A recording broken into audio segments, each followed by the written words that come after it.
आसंता कालीठारू राज्य में आरंभ हो धान किणा एने सूचना देली समवाय मंत्री प्रदीप बल सामंत। चाषी मंडीगुड़िक एथर स्वतंत्र व्यवस्था करा जायछि। चलित वर्ष धान किणा टार्गेट रे अधिक रखिछन्ति राज्य सरकार।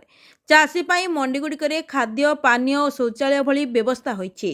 धान किणा उपरे नजर रखिबाकू अधिकारी निर्देश दिया जायछि। कटनी छटनी उपरे नजर रहिबो। बाहर राज्य केमिति धान आसिबो नाही सेतिपई जिल्लापाल माननकू ध्यान देबाकू कहिसंती बोली समवाय मंत्री प्रदीप बल सामंत सूचना दैछंती।